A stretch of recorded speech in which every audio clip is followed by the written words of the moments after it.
அனைவருக்கும் வணக்கம். ஜோசப்பிற்கு வழிநடத்தும் நம்ப முடியாத பரம்பரையை நான் மட்டும் அறியவில்லையா? ஜோசப். கடவுள் நம்பிக்கை பற்றி பைபிளில் உள்ள மிகவும் ஊக்கமளிக்கும் கதையுடன் இணைவோம். பல தேசங்களின் தந்தையான ஆபிரகாமிடம் இருந்து ஆரம்பிக்கலாம். அவருடைய சந்ததியினர் நட்சத்திரங்களைப் போல ஏராளமானவர்களாக இருப்பார்கள் என்று கடவுள் வாக்குறுதி அளித்தார். ஆபிரகாமும் அவருடைய மனைவி சாராளும் வாக்குத்தத்தத்தின் பிள்ளையான ஈசாக்கை பெற்றனர். ஈசாக்கு ரெபெக்காளை மணந்தார். அவர்களுக்கு ஏசா மற்றும் யாக்கோபு என்ற இரட்டை மகன்கள் இருந்தனர். பின்னர் ஒரு தேவதையுடன் மல்யுத்தம் செய்து இஸ்ரேல் என்று மறுபெயரிடப்பட்ட யாக்கோபுக்கு 12 மகன்கள் இருந்தனர். அவர்களில் ஜோசப் பிடித்த மகன். அவருடைய நம்பிக்கை மற்றும் பின்னடைவு பற்றிய கதை பைபிளில் உள்ள மிகவும் ஊக்கமளிக்கும் கதைகளில் ஒன்றாகும். இது ஜோசப் என்ற மனிதனின் கதை. கடவுள் மீதான அசைக்க முடியாத நம்பிக்கை அவரது வாழ்க்கையை மிகவும் நம்ப முடியாத வழிகளில் மாற்றியது. ஜோசப் இஸ்ரேல் என்றும் அழைக்கப்படும் யாக்கோபின் விருப்பமான மகன். அவருக்கு 11 சகோதரர்கள் இருந்தனர். அவர்கள் அவரை பார்த்து பொறாமை கொண்டதாகச் சொல்வது ஒரு குறையாக இருக்கும்.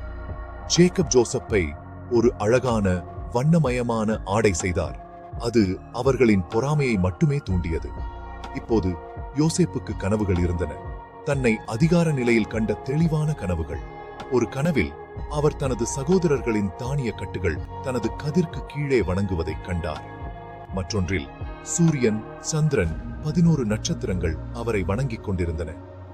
அவரது சகோதரர்கள் கோபமடைந்து அவரை கேலி செய்து, நீங்கள் எங்களை ஆள விரும்புகிறீர்களா என்று கேட்டார்கள். ஒரு நாள் ஜோசப் தனது சகோதரர்களை சரிபார்க்கச் சென்றபோது அவரை விடுவிப்பதற்கான வாய்ப்பை பார்த்தார்கள். அவருடைய வண்ணமயமான அங்கியை கழற்றி வறண்ட கிணற்றில் வீசினார்கள். இறுதியில் அவர்கள் அவரை எகிப்துக்குச் செல்லும் இஸ்மவேலியர்களின் ராஜாவுக்கு விற்றனர். எகிப்தில் யோசேப்பின் பயணம் எளிதானது அல்ல. அவர் பார்வோனின் அதிகாரியான போத்திபாருக்கு விற்கப்பட்டார். அடிமையாக இருந்த போதிலும் யோசேப்பின் நம்பிக்கை ஒருபோதும் தளரவில்லை. அவர் விடாமுயற்சியுடன் வேலை செய்தார். கடவுள் அவர் செய்த அனைத்தையும் ஆசீர்வதித்தார். போத்திபார் கவனித்து அவனை தன் வீட்டு கண்காணியாக்கினான். ஆனால் பின்னர் மற்றொரு விசாரணை வந்தது. போத்திபரின் மனைவி யோசேப்பு தனக்கு தீங்கு விளைவிக்க முயன்றதாக பொய்யாக குற்றம் சாட்டினார். மேலும் அவர் சிறையில் தள்ளப்பட்டார். சிறையிலும் கூட ஜோசப் கடவுளின் திட்டத்தில் நம்பிக்கை வைத்து உண்மையுள்ளவராக இருந்தார். கடவுள் அவருக்கு தயவு காட்டினார். காவலாளி யோசேப்பை எல்லா சிறை காவலர்களுக்கும் தலைவராக்கினார். சிறையில் இருந்தபோது ஜோசப் பார்வோனின் பானபாத்திரம் மற்றும் ரொட்டி சுடுபவர்களின் கனவுகளை விளக்கினார். பானபாத்திரக்காரருக்கு ஜோசப் தனது பதவிக்கு மறுசீரமைப்பையும் ரொட்டி சுடுபவர்க்கு தனது மரண தண்டனையையும் முன்னறிவித்தார். 2 கணிப்புகளும் நிறைவேறின. 2 ஆண்டுகளுக்குப் பிறகு பார்வோன் யாராலும் விளக்க முடியாத தொந்தரவான கனவுகளை கண்டான். பானபாத்திரக்காரன் யோசேப்பை நினைவு கூர்ந்து பார்வோனிடம் குறிப்பிட்டான். பார்வோன் முன் கொண்டு வரப்பட்ட ஜோசப் 7 வருடங்கள் செலிபாக இருந்ததைத் தொடர்ந்து 7 வருட பஞ்சத்தின் தீர்க்க தரிசனமாக தனது கனவுகளை விளக்கினார். ஏராளமான ஆண்டுகளில் உபரி தானியங்களை சேமித்து வைக்குமாறு அவர் பார்வோனுக்கு அறிவுறுத்தினார். பார்வோன் மிகவும் ஈர்க்கப்பட்டதால் தானியங்களை சேமித்து பஞ்சத்திற்கு தயார்படுத்தும் பொறுப்பில் ஜோசப்பை எகிப்தில் 2வது சக்தி வாய்ந்த மனிதனாக மாற்றினார்.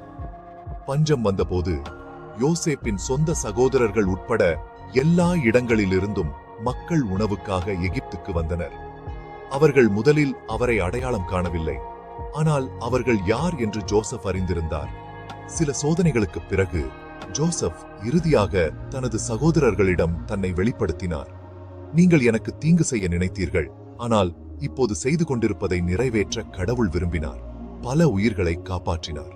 யோசேப்பின் கடவுள் நம்பிக்கை எகிப்தை காப்பாற்றியது மட்டுமல்லாமல் அவருடைய குடும்பத்தையும் மீட்டெடுத்தது. அருளப்பட்ட மகனிலிருந்து அடிமையாக, கைதியாக, பின்னர் ஆட்சியாளராக அவனது பயணம் எவ்வளவு இருண்டதாக தோன்றினாலும் கடவுளின் திட்டங்கள் எப்போதும் நம் நன்மைக்கே என்பதை காட்டுகிறது. எனவே நீங்கள் சோதனைகள் மற்றும் இன்னல்களை எதிர்கொண்டால் ஜோசப்பின் கதையை நினைவில் கொள்ளுங்கள். உங்கள் நம்பிக்கையை வலுவாக வைத்திருங்கள். ஏனென்றால் கடவுள் எப்போதும் செயலில் இருக்கிறார். நம்மால் பார்க்க முடியாவிட்டாலும் கூட அவருடைய திட்டத்தை நம்புங்கள். அவர் உங்களை வழிநடத்துவார். கேட்டதற்கு நன்றி.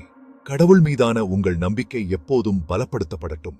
இந்த வீடியோவை நீங்கள் ரசித்திருந்தால், அர்த்தமுள்ளதாகவும் மேலும் விவிலிய கதைகளை பெறவும் விரும்பினால் லைஃப்ஸ் பாஸ்வேர்ட் லைக் செய்து ஆமன் என கருத்து தெரிவிக்கவும் மற்றும் உங்கள் நண்பர்கள் மற்றும் குடும்பத்தினருடன் பகிர்ந்து கொள்ளுங்கள். மேலும் வீடியோக்களுக்கு லைஃப்ஸ் பாஸ்வேர்ட் சேனலுக்கு சப்ஸ்கிரைப் செய்யவும். கடவுள் உங்களை ஆசீர்வதிப்பாராக. நன்றி.